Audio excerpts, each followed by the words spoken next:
Okay, let's go ahead and get started there, folks. Welcome back to another 1 p.m. PST YouTube stream. I'm your host, Strange Bro Jim, and today we're going to be getting back into some more Pega certification studying. We have some videos to continue making public, um, and I forgot to upload uh, previous videos. I got really need to take care of that. Um, and we have Final Fantasy VII later on tonight, so hopefully you'll enjoy what's coming up. Um, and of course, you can watch all of this live on YouTube if you want. I try to stream. I try to stream every day. Doesn't always work out. Let's face it. I'm not a machine, so I'll take breaks from time to time, but um, it keeps me focused, so I keep on moving. Um, but concerning these Pega videos, if you're kind of curious as to what they're all about, um,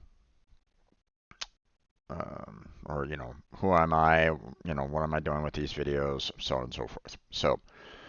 Um, so for me, I'm currently an unemployed, out of work software developer whose last job was concerning the Pega environment.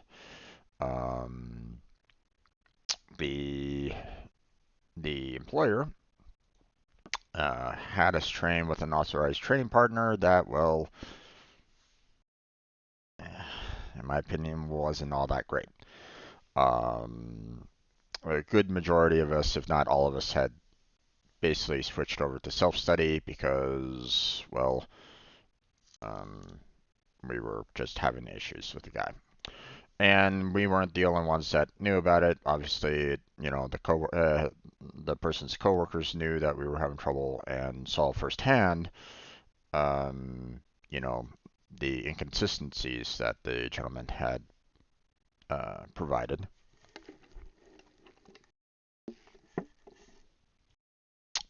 Um, but uh, I asked to be put back into training a second time with a different authorized training partner for the Pega environment, but was denied. Um, was forced into taking the certification even though I wasn't ready for it, and failed, and was pushed into a contract that, I mean, if I didn't have my certification at the time, um, I was basically set up to fail. um, but um, I did what I could. Although I probably could have done better. I will admit that I could have continued with my self-study to try to get to the point where I could learn this in certification and take it again and, pass it, you know. Um, but I appreciate when I have like a trainer, a mentor, with me on that, and I really didn't get that in my contract job. So I asked for it, didn't really get one that well, that much, if at all. So it is what it is. Um, but the contract ended and they laid me off, and now this is where I'm at. I'm, while I hunt for other jobs that, I hope that I can, do. Um,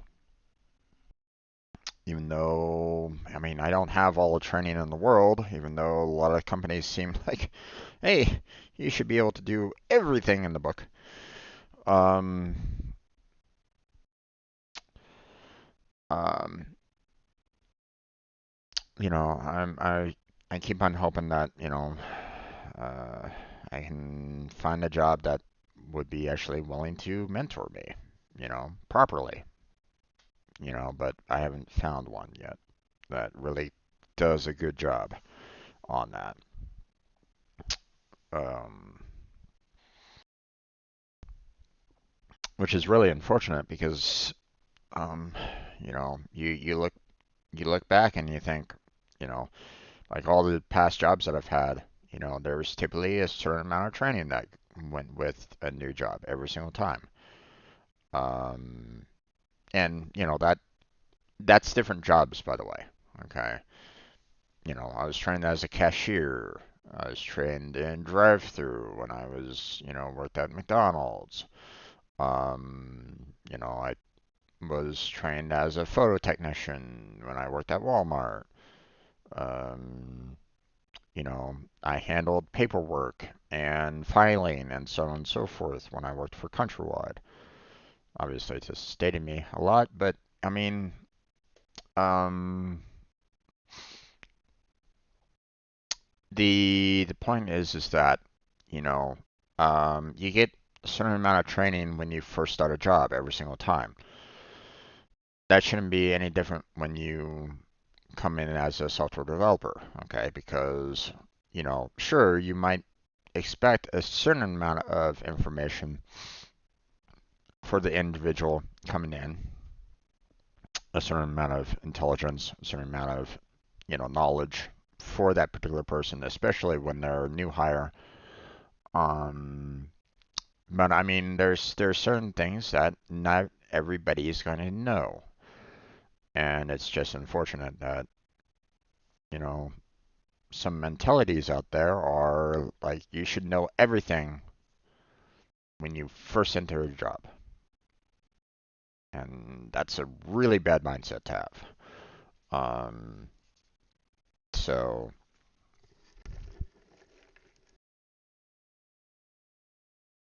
it should be the exact opposite. You figure out what the person is missing and then you help them fill that in, you know. But you have to take the process of going, okay, what do you know? What do you don't know? But whatever. But that's me. I'm not an authorized training partner. This is not meant for non-instructor-led training. So if you're looking at these videos hoping that, I'm one of these two, then no, I'm sorry. I'm not, I don't know everything that there is to know about Pega. So you should not be looking at these videos as such. Okay. I'm trying to get this certification much like anybody else that might be looking at these videos to hopefully learn towards that goal. I'm not endorsed by Pega in any way, so if you're thinking that I'm getting some kind of benefit from doing these, I'm not, so you can go ahead and remove that from your mind as well. I am just working towards getting my system architect certification. So now we are currently working on the 8.7 version. I know that there's an 8.8 and there's a 23 version out by now. Okay. I'm doing the 8.8. I'm doing the 8.7 because there's translations for it. Okay. In other languages. Because I know that there's going to be other people that, around the world that might see these videos and they might want to learn along with me, and that's perfectly fine. So, but there's no translations for 8.8 yet or the 23, so we're doing the 8.7. Now, we've already covered everything concerning the business architect. Okay, that has been completed. The two missions and the two modules. Now, I will recommend these two modules cover the Pega Express delivery, and I would recommend that you go through this particular mission for if you want to take the business architect certification, because 12%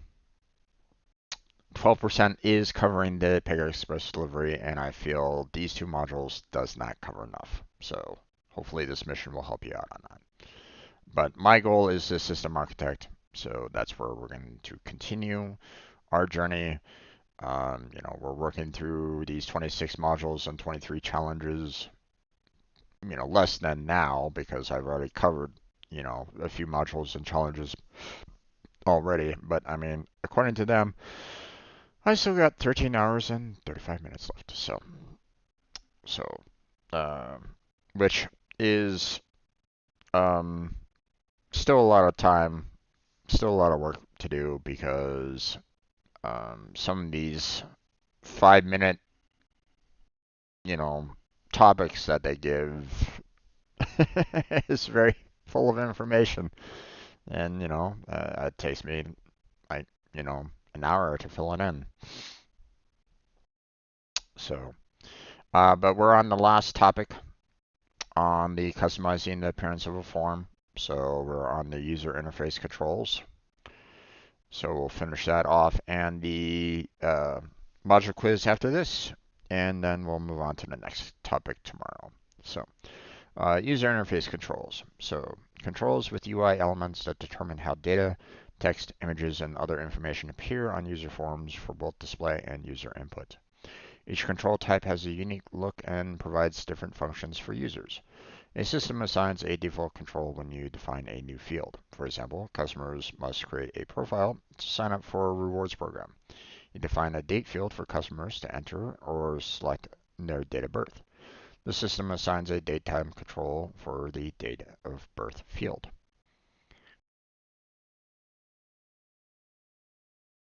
Well, I mean, they might have a field, that you can select that is called date of birth. But I mean, if you go for like a just random generic field, it most likely will default to text, which you could probably just change after. But um, controls are not necessarily associated with data. For example, once customers have created a profile successfully, they can view and edit their profile. You can create a button control that allows customers to edit their profile information. There's no data associated with the button control. So, data validation with controls. Controls provide the most common approach to validation. You can validate user input with controls by leveraging control types, required fields, and editable settings. Control types. Using the correct control type for a specific purpose ensures users enter valid values. The following table shows example use cases for different control types. So date type is a control type. Selecting a date from the calendar icon ensures that users enter a date in the valid format. Users must enter a date that includes day, month, and year. Radio buttons restricts choices to a set of valid values and allows users to select only one value. You can use radio buttons when only a small number of options, for example, fewer than 5, is available. Users must select one of 3 possible loan types. The user must see all types on the form. Dropdown restricts valid values to the ones that appear in the list. Dropdown list presents the options only when users click the control. This helps to reduce the clutter on the form. Users must select one of the 10 types of office chairs from a list. The options do not need to be displayed on the form. Now, there I don't think Pega allows you to do this, but there are some scenarios where if you have a drop down, you can select like multiple items on the list. But I don't think Pega allows you to do that. So selecting only one is most likely the only option that you can do for a drop down. So bear that in mind. Autocomplete. When users enter one or more values in the control filters the available options. This helps users find an option in the list if there is a large number, for example, more than 20 possible options. Users must select a country in which they reside from a list. The user can enter text in the control to help find the right country. So it tries to autocomplete, for the country. Like if you start typing in UNI for United States, it might give you like a list of countries that have that same starting, which of course won't always be United States at the front. Let's face it. So checkbox. Users can select the checkbox or leave it blank. This option ensures that the true-false property is either true or false. Um, Users select an option to purchase extra travel insurance. So now, what isn't exactly shown here is that, um, you might be able to get away with using multiple checkboxes. Like, say you want, something that's similar to radio buttons, but you want the person to be able to select multiple and not just one out of the set. That's when you can do checkboxes to handle that typically. Now, can Pega handle, like multiple in a sense? I mean, it should. I haven't really gotten into a situation where I needed to do that in past work, so I don't know. I would assume that it should be an option or something that you can do. I just haven't personally done that using Pega. So I've done it through other means, but not through Pega. Editable settings. You can use editable settings on controls to restrict the input values to valid formats. The settings are specific to the control type. For example, you can specify that users cannot enter dates as text.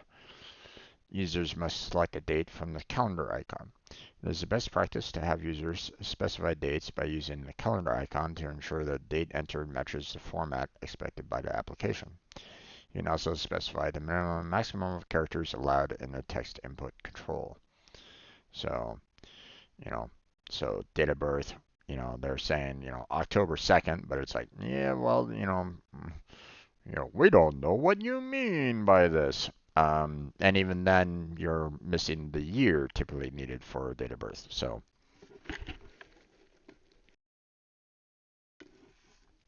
in password, you might want to try to get everybody to use like a strong password, something that is difficult to, um,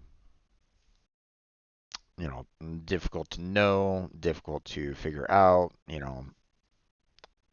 don't want people typing in like God as a password and thinking that that's going to be saving them from anybody malicious.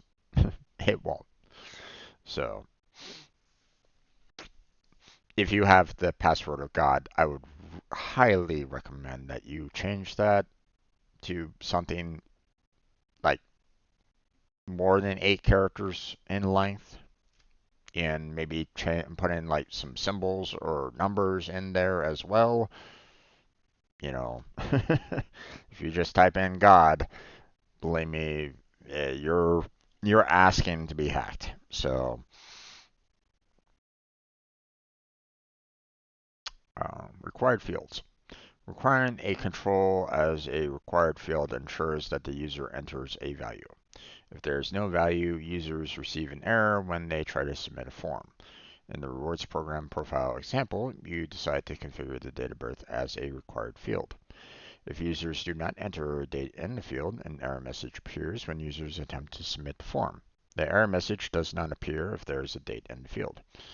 In the center of the following image, slide the vertical line to see the create profile view without a date entered in the required field and with the date entered in the required field. So required field specified, that you have the date of birth right there, and then of course, if you leave it blank, value cannot be blanked. So there you go. Ensure that users fill in the forms in an application correctly by supplying brief instructions. By using labels, helper text, and placeholders, you define what kind of input goes into each control, which reduces time required to fill in the form. For more information on the editing controls, see adding text to controls. So if you just have like create profile and then just a field with the calendar control there, but nothing above it, no label saying date of birth, how are they supposed to know what to put in there? They could basically be thinking, oh, put in today's date, okay, So Now, obviously, if you were um, also if you were kind of expecting a date of birth and you're looking for profiles that are required for anyone over the age of 13, for example, then you may want to consider putting in some kind of condition in there saying, hey, this person has to have a year that is um, older than 2010. You know, so they have to be 2009 or even older than that. To be allowed to be able to create a profile or something like that, right? So, but then again, you might want to consider maybe doing something that is, um, you know, also checks like how old that person might be too, because if they are saying, "Hey, I was born in 1850," yeah, no, not possible. Um, you know, we haven't found immortality yet. Not to say that it might not happen. I'm just saying at this particular moment in time, yeah, no, not happening. Um, we are getting older, you know, as a race. People are getting older and older, surviving and living longer and longer. I mean, that is a thing that is happening, but um, science is kind of helping us out with that, living a longer life. But um, we haven't gotten to that point of immortality yet. So, will it happen? I mean, I'm not going to say no. It'd be kind of silly for me to say, yeah, it'll never happen. You never know. I mean, they're working on it. They're trying to find out how to allow the DNA to like continue to restore itself, at this particular moment in time. The implications of that might be, you might look at the ethics of that a little bit more and see, hey, what you're doing right now is, you know, kind of going against, you know, standard evolution. Um, but yeah, but we'll see what happens.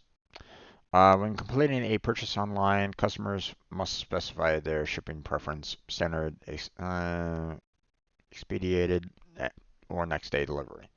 How do you configure the shipping preference field to ensure a valid option is selected?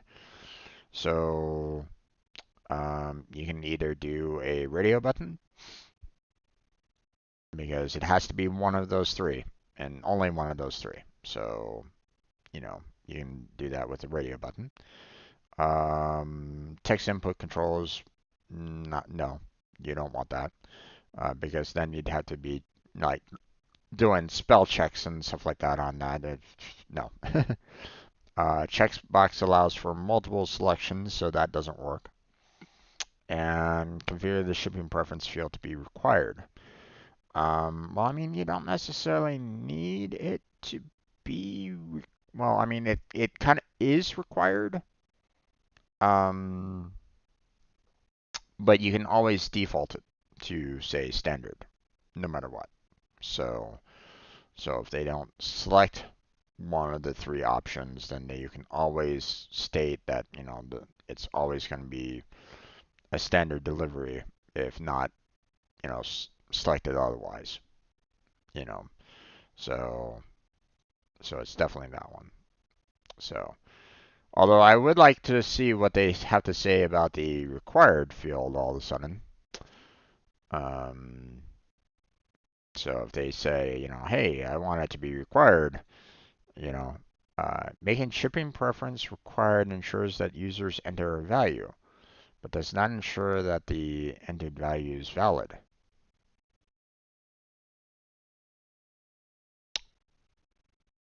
Uh, huh? um, I can have both the radio button control and having it being required um, be on the same control. That that doesn't mean crap right at this moment in time. So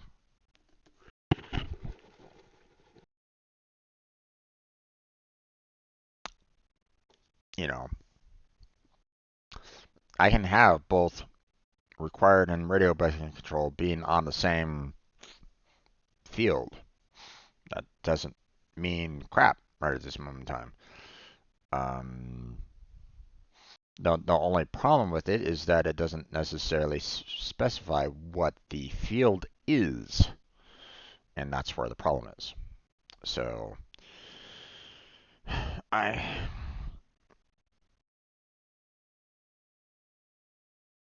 um,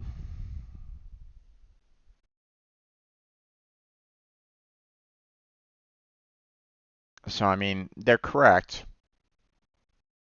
Doesn't necessarily mean that it's you know a good correct. It's like yes, but you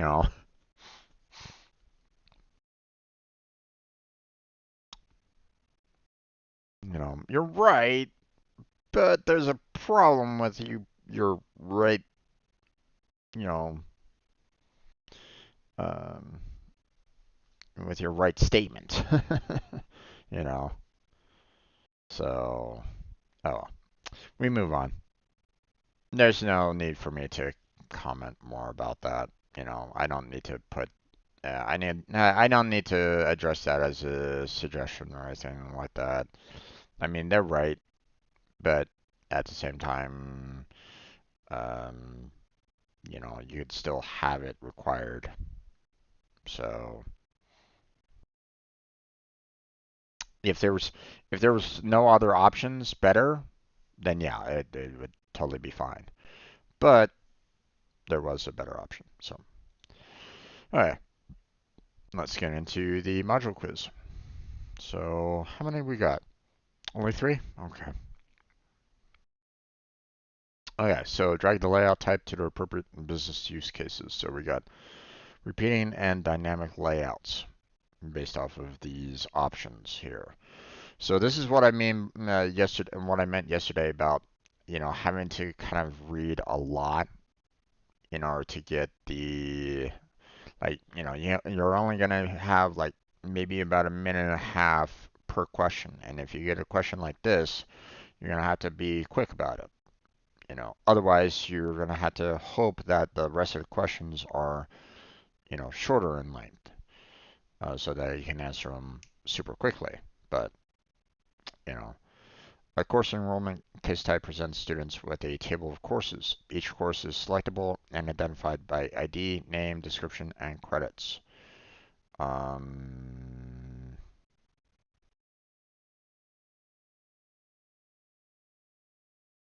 Sounds like more of a repeating layout than anything else on that one. A vehicle rental case type presents customers with available vehicles. Vehicles are identified by make, model, price, description, and image. Again, that sounds more like a repeating layout.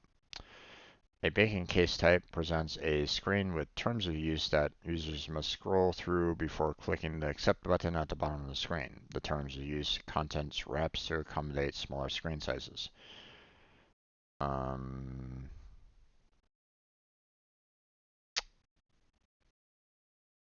Typically that is defined as a dynamic layout. Although, again, you can still have a repeating dynamic layout, but uh, you know, the accommodate smaller screen sizes, I believe, falls under the dynamic. So, car insurance enrollment case type displays one column with policy information and a second with vehicle information. The information collapses into one column or exceeds the width of the display area. So that's more of a dynamic layout. So, yep, there we go. All correct. We move on. It's the fact that it collapses into one column. That requires more of a dynamic.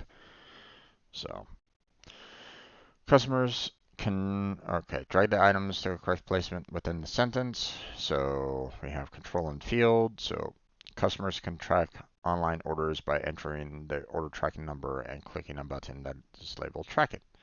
In this example, tracking number is a blank and the track it button is a blank. So tracking number is a field and track it button is a control. So, there we go. Moving on. Choose the correct statement about modifying the layout of a view in App Studio. So at runtime, you can change the template to modify the layout. At runtime, no. From App Studio, you cannot modify the view layout. You can make this change in Dev Studio only. I mean, that's true. I believe that's the case, yeah. Or if I remember correctly, that's the case. From the case lifecycle, you can configure a view and modify the layout. No, that's in a different area than the case lifecycle. So from the view tabs of the case type, you can modify the layout of an existing view. No, it will show you the different views, and that's it. You can't really modify the layout from there. So I feel like the second answer is the best answer. And apparently not. Okay.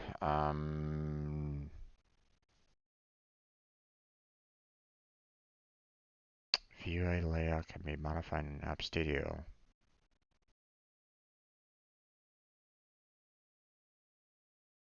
It must be something else that I'm thinking about that is only Dev Studio.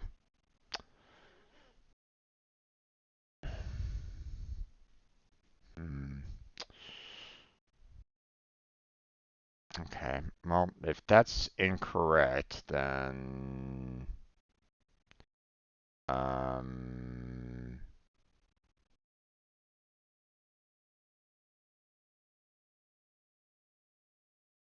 I mean, I guess this is probably the only best answer out of the bunch.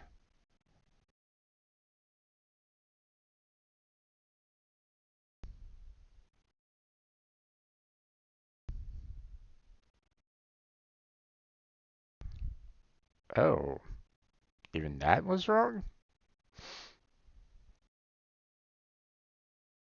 Interesting. So they feel the other two are somehow better? Or one of the other two? That's a bit weird. Okay, Pega, what's going on here? Why are you taking a long time on redoing the retry on it?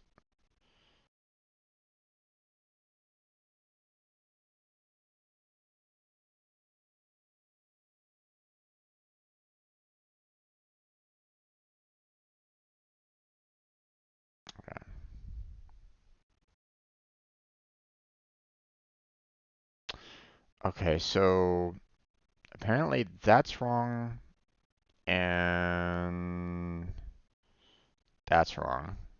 I was kind of feeling that that was wrong anyway, so you shouldn't be able to change anything at runtime, so I don't know why that would be considered the answer. So, I mean, from the case lifecycle, you can configure a view and modify the layout. I, hmm. Wait, even that's wrong? What? At runtime?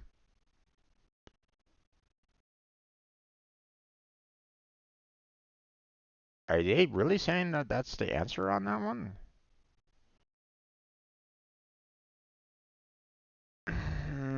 Okay.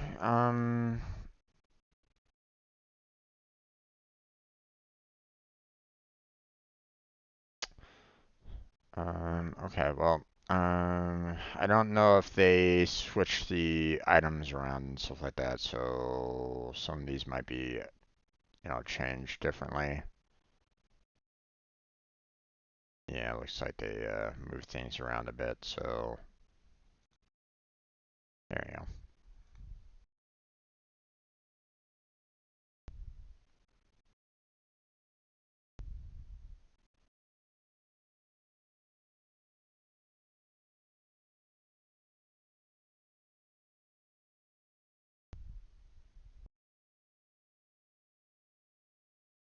So let's go back there real quick because um, I'm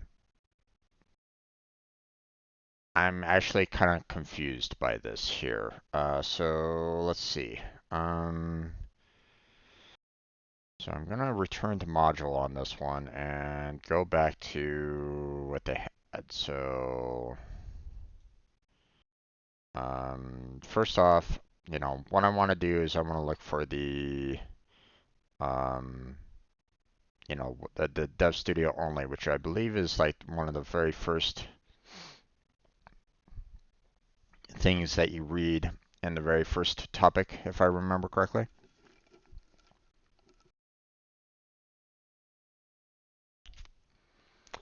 Um,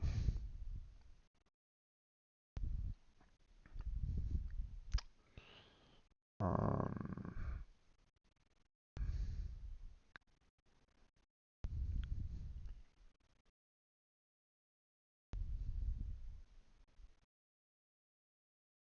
Only Dev Studio allows you to create and update a layout template. That's what it was. It was the layout template that it was talking about. Okay. So that's my fault here. They're talking about a layout template, not just a view layout. Again, this is going to come up often in the certification, okay, where it looks so close to what you feel is the correct answer, but it isn't. So now I can understand why this is the incorrect one. Um, the they are very I guess you might say malicious in the sense that they used layout in this. Okay, layout being a fairly often used keyword here. Um, but layout in their terms is kind of separate from views.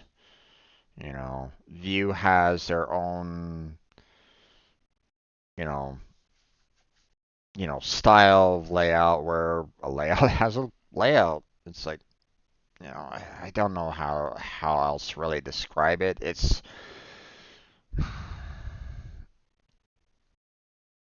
because it doesn't feel like even they provide like a really good um they that they're talking about view layout and it's like, well, um you're using layout is when it's a key term there. It's like uh, but yet, you know um but you still kind of need layout because it's a common name for what you want the the web page to look like or something like that. You want to make sure that the web page has a certain layout to it, right? So I mean I understand, but yet at the same time, if you're using a keyword, try to not reuse it in other contexts that makes it kind of confusing.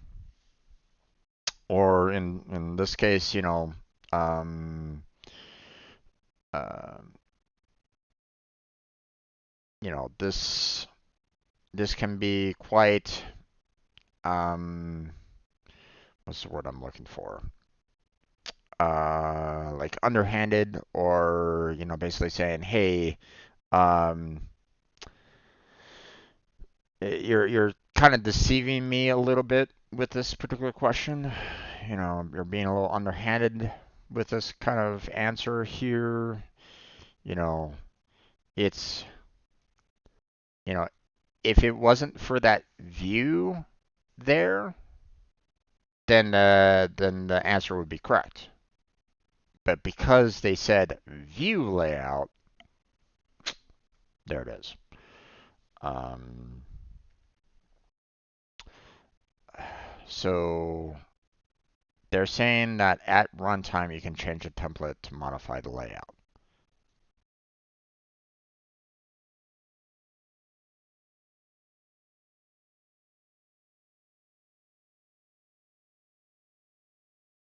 Um, Hold on a second.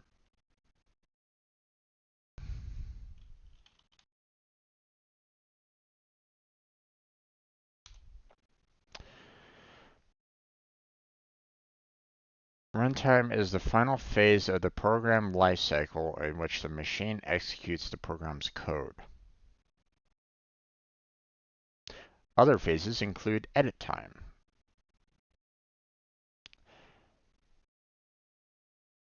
Yeah. Um,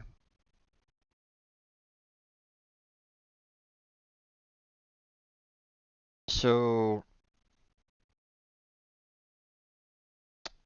typically, runtime is talking about things that, normally happen either like when the program is being executed, when when the program is running, the application is running, or when the program is trying to build itself so that it's ready to be run. So, um, you shouldn't be modifying anything by around that time, typically. You shouldn't necessarily be able to change anything during a typical runtime. So I'm gonna have to look this up a little bit. I'm gonna have to see what they have to say about this. See where they're saying this, because you can modify a view at runtime. I need to see that. Um,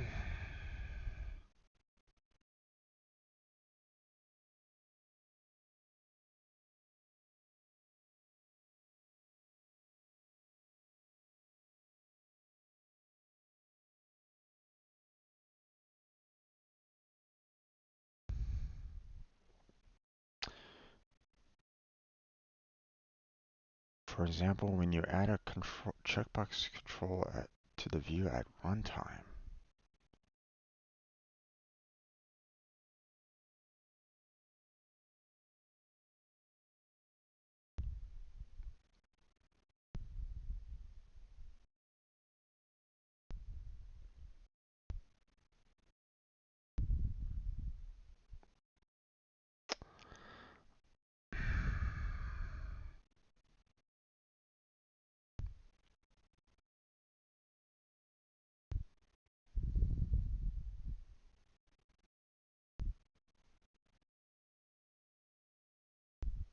Let me look through their other topics here, because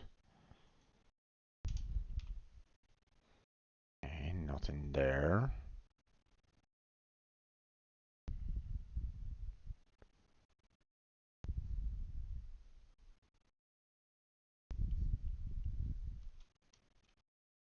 Nothing there.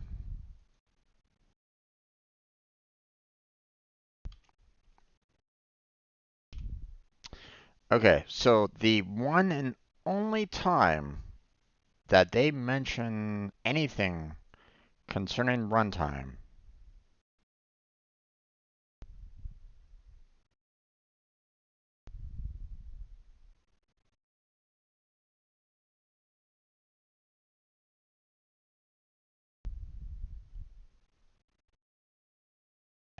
Wow, Pega is being very slow right at this moment in time, or my internet's really slow. I hope that I'm coming across perfectly fine on stream right at this moment.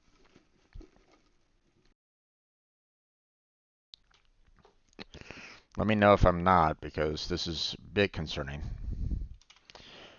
The one and only time that they talk about runtime at all in these four topics is right here in an example. That's the only time that they ever mention it in an example. Now,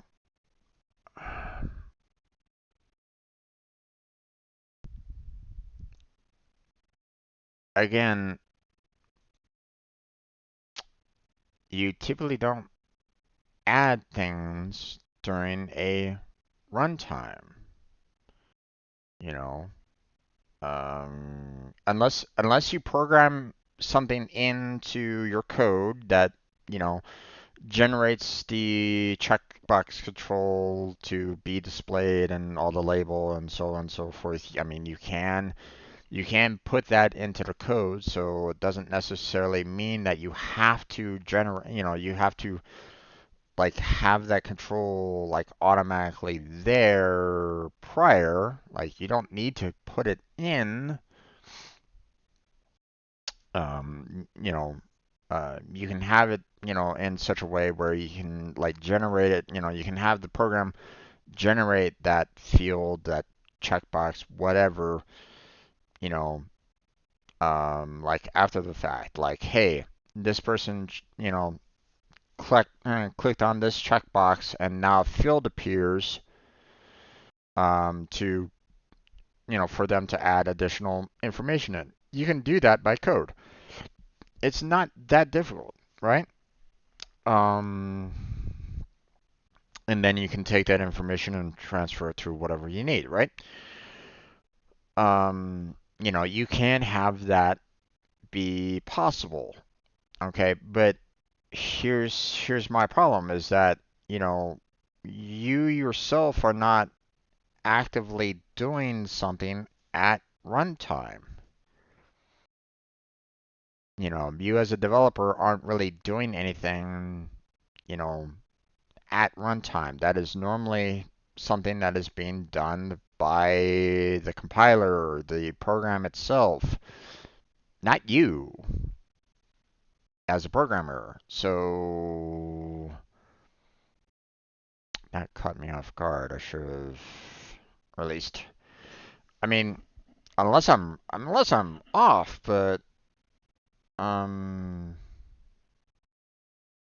you know, um, you yourself are not something that is, you're not doing anything yourself in a runtime environment, or at least to my knowledge.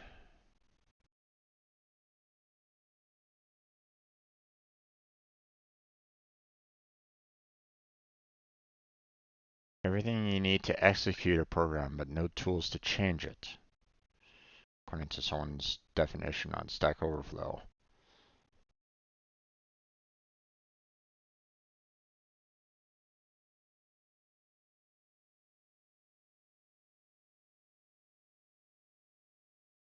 Runtime environment can also be a virtual machine, such as JRE, Java Runtime Environment, or CLR, Common Language Runtime. So,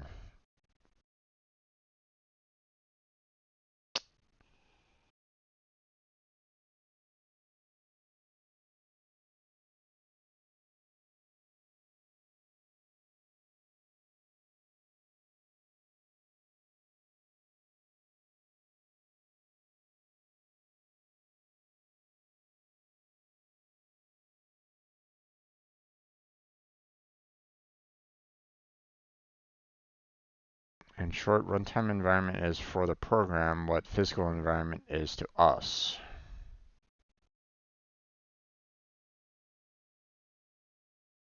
Hmm.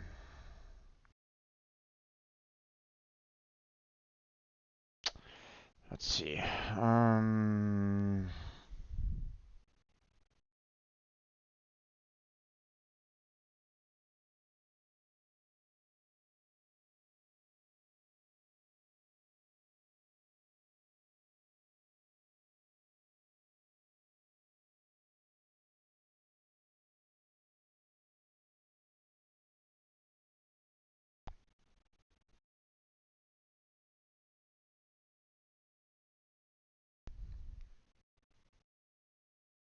Okay, let's program lifecycle phases.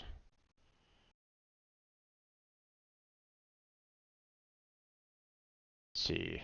Edit time, compile time, link time, distribution time, installation time, load time, and runtime. Runtime is the execution phase, when the central processing unit executes the program's machine code instructions. Programs may run indefinitely. If execution terminates, it will either be normal, expected behavior, or abnormal, such as a crash. So so that's why I'm saying that this is a very odd choice here, because you can't modify something at runtime. This is okay. Here, I'm gonna take this question, send it in, and be, what are you guys talking about here?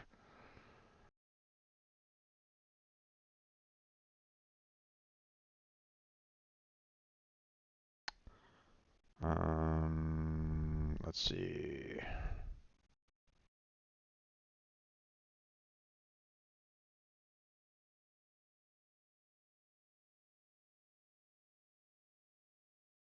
I'll just do this one. I'm trying to keep my screenshots saved properly. Um,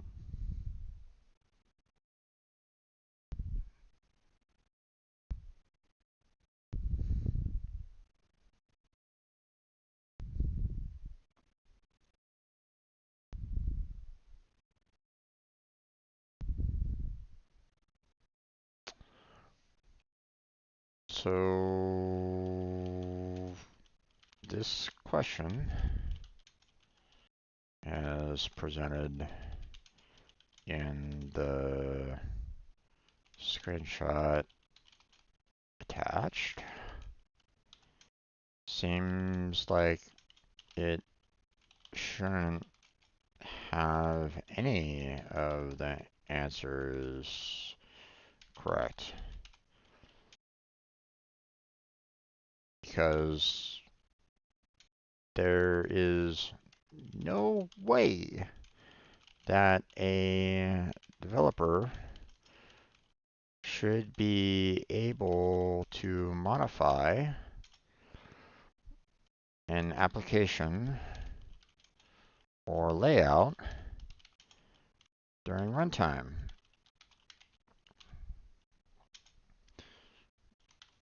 Runtime is typically when the compiler is working on the code, accessing the libraries, and making sure that the code can run, or at least tries to run if someone messed up the code. Um, Runtime is not when a programmer can modify layouts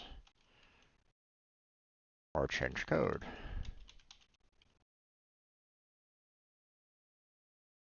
That is counter to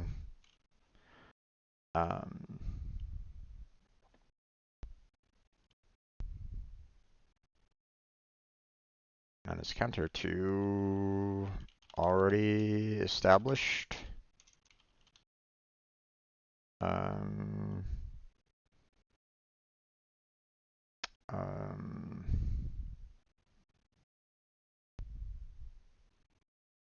guidelines from other languages.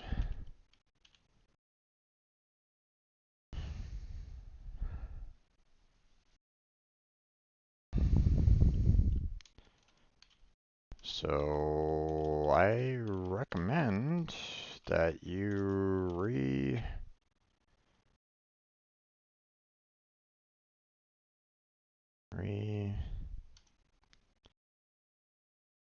evaluate this question. I was thinking that it was the layout answer, seeing that layout templates can't be changed, but you were sneaky in that you added view in front of layout, making the answer, slightly different than the correct answer.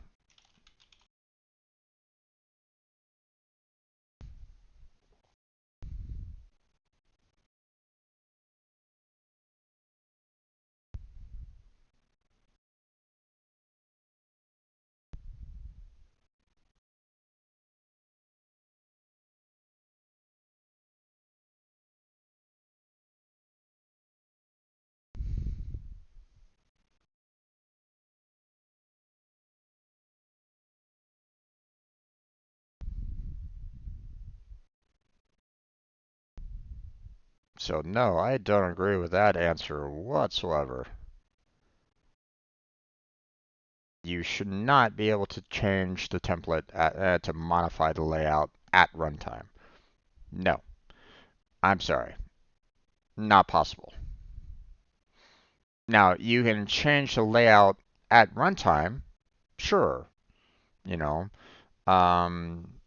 if you need to have a dynamic layout and it needs to change, then sure, it can change during runtime. That's perfectly fine. But you can't change the template of the layout at runtime. I'm sorry, that's no. You know,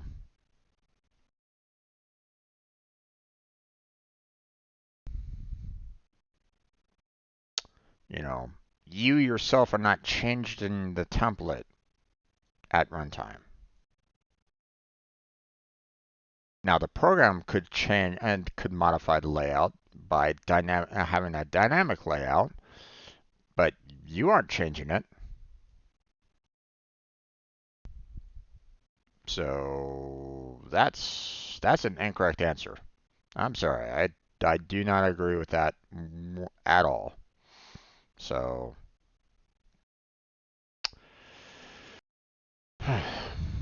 yep, I don't want to leave. We've already gotten the 100% on it, even though again I don't agree with the answer here at all. So you cannot modify view at runtime. So I'm sorry, I don't agree with that at all. So I don't know who the heck came up with that answer, but that answer is incorrect. I don't agree with that whatsoever. Um, you know, now if you wanna talk to me about it and stuff like that, if you wanna have a discussion about it, I mean, feel free to put it in either the chat right now or leave it as a comment and we'll talk. Obviously, be civil, okay? Be constructive. If you are like, Jim, they're technically right or something like that, be civil, be constructive. Feel free to add that stuff in, but I mean, let's have a conversation about it. Let's not.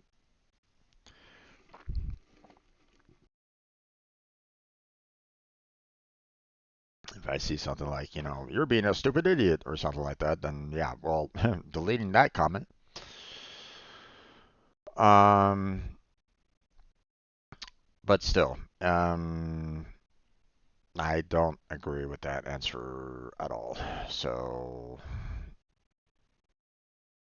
they need to modify it to be correct,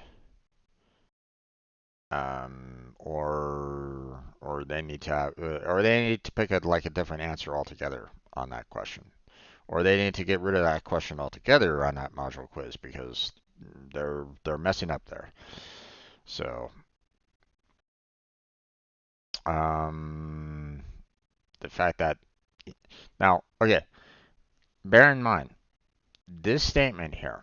For example, when you add a checkbox control to a view at runtime, okay, like I said, you you know, if you have the proper code and the compiler understands what you're trying to do, then yes, you can add a checkbox control to a view at runtime. Okay, if you've already done the work, that will allow you to add said checkbox to a view. Okay, if you put in the code, then you can do that. Okay, there's nothing that says that this is incorrect. Okay, you know you can or you should be able to do this. Okay, um, you know modifying modifying the form to add in something that could be hidden, or you're adding in something brand new into the form, can happen all the time. Okay. You click that little down arrow and it will display a whole bunch of additional like fields and boxes and checkboxes and radio buttons and stuff like that. That can all be kind of added in at runtime.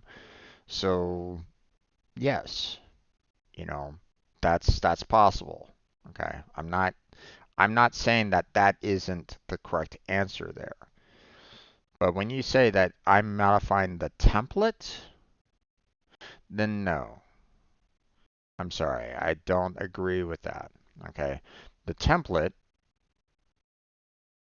here, let's go, you know, a template is, something along these lines. You're basically setting up your, you know, your layout template, okay, of having two columns that are 70 and 30.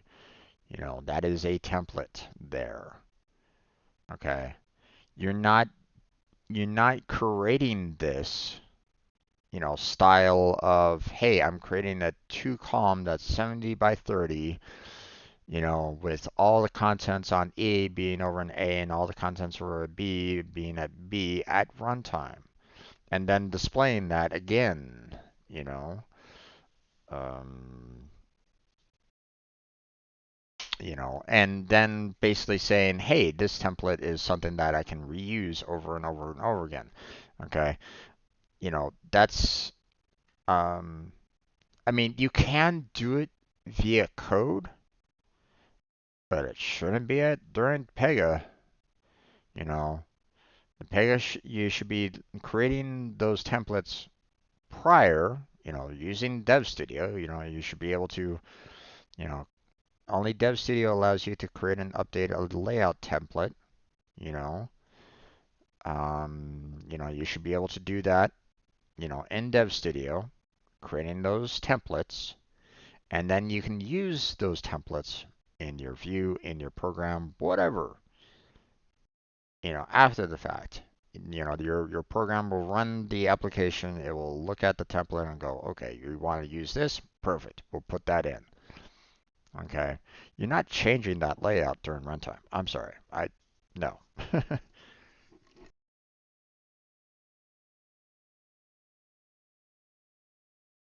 There's no way that you are changing the layout in mid-process of a compiler running. No, I I cannot agree with that whatsoever. So, all right, but that's where we're gonna go ahead and end this Pega environment and Pega study session. We're gonna move on to uploading videos, making them public. Kind of a long list of videos to do that. Um, if you are joining me on this certification journey. If you're watching this video, you know, for the first time, feel free to check out my other my playlist for all the other Pega certification videos. I've labeled them with their topics, um, you know, their module tags and so on and so forth. I tried to label them correctly so you know, you can try to follow along with, the topic that I just went over and what you're going to be seeing on your journey during the certification. So feel free to check out that playlist that has a lot more of the topics, layouts, and challenges. Topic layouts, topic modules, and challenges that I've done prior. Feel free to do help me out with the YouTube algorithm, or keeping yourself up to date by doing the whole liking and subscribing. As we continue on our journey for the system architect certification. Feel free to comment. If you have any questions, feel free to ask. If you have any kind of commentary or suggestions or anything along those lines, again, feel free to put those in the comments, or like I said, you can add them right now in chat. I'll read them off and we'll go from there. But that's where we're going to go ahead and end this portion of our Pega certification study. So I want to thank you for watching. I appreciate it. Don't forget to check out the description for additional links. And that's it. So take care. Have a good night. Stay healthy. Stay safe. And I'll catch you strangers next time.